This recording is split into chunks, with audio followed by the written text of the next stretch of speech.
Yo, what's up mga kabuknoy at welcome back naman sa ating channel. So mga kabuknoy, meron sa ating pinadala na caliper ng NMAX B2 para ipa-pull out yung kanyang blader screw.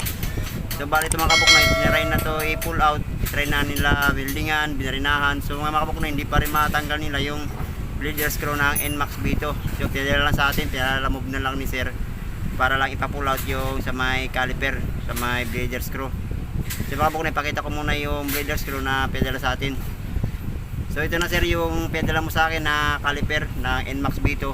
So ayan, bali tinanggal ko na yung balot. Ayan, papansin nyo mayroon silang palatandaan sa kanilang caliper. So ayan mga kapnoy, ito yung NMAX B2 na naputol yung blader. So ang una daw ginawa nito, binarinahan na, binildingan, binarinahan na. So di pa rin matanggal mga kabuknoy hanggang ito na nangyari. So manipis na lang natitira doon sa kanyang tornilyo sa may blader screw.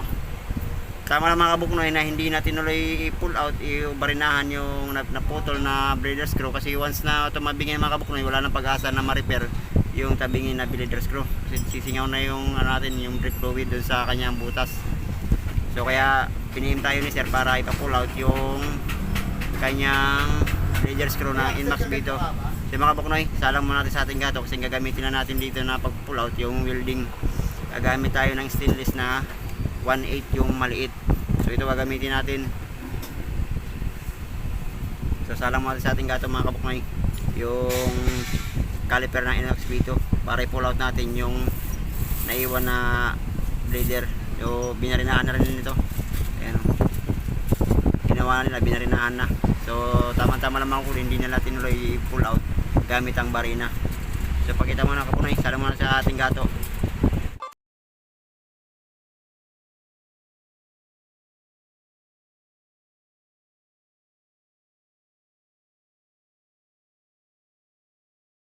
Lang na natin sa ating gato.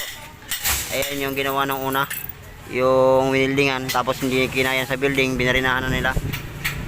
So ang nangyayari dito mga kabuknoy, napansin ko tabingi yung pagkabarina. So hindi siya nakasentro doon sa kanyang butas. So gagamit tayo ng welding rod na lang na stainless kasi hindi ko na rin matatarget ito sa barina kasi tumabingi na rin siya. So weldingan ko muna gamit ang ating 1/8 na stainless na rod. お前はもう死んでいる。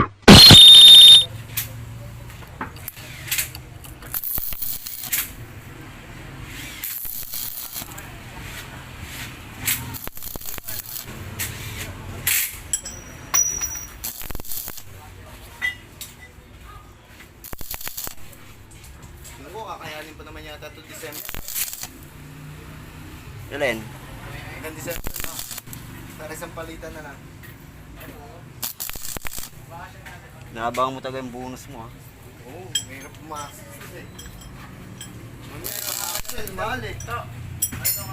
So yung mga kabuknoy na weldingan ko na, kung papansin nyo, welding rod ang ginamit natin na stainless kasi hindi ko na rin siya babarinahan kasi tumabingin na rin siya, hindi na ko mahabol yung butas. So lagyan ko muna ng pamihit. So yung mga kabuknoy na lagyan ko na ng pandugtong. Ayan, yung gumawa tayo ng pihitan para mapihit natin yung weldingan natin na blader screw. So try natin galawin mga kabuknoy.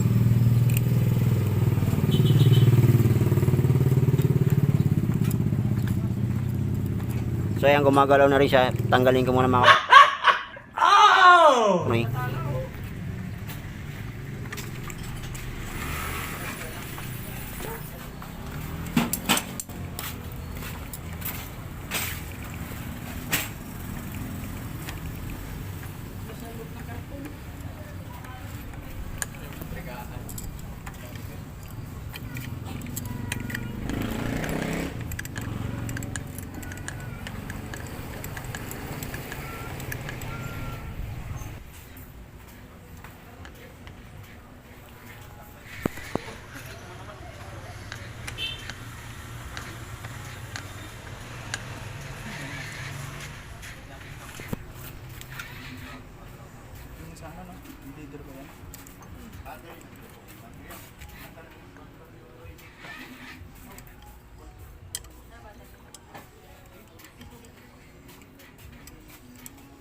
Yan sir, ito na yung bleeder screw mo. Natanggalan natin ng buo yung naputol. Ayan. So ngayon ipapabuk na lang natin ulit para maipadala na sa iyo yung caliper mo ng NMAX V2. So yan, tanggal na natin ang buzzer.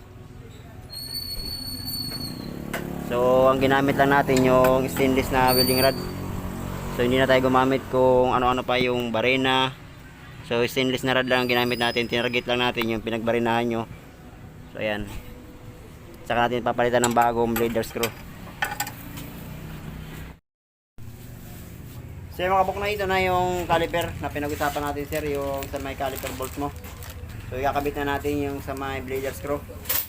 So mga buknoy, sa may mga ganitong problema, yung naputol yung bleeder screw, PM nyo lang ako sa aking YouTube channel at saka sa aking Facebook page. Sa mga hindi matanggal yung bleeder screw. Yan sir, ito na yung ito na yung bleeder screw na pamalit natin dun sa NMAX V2 mo. Ikakabit na natin dun sa kanyang caliper. So original na rin yung kinuha natin pala mga kabuknoy na bleeder. Ayan. So ikabit na natin. Ayan.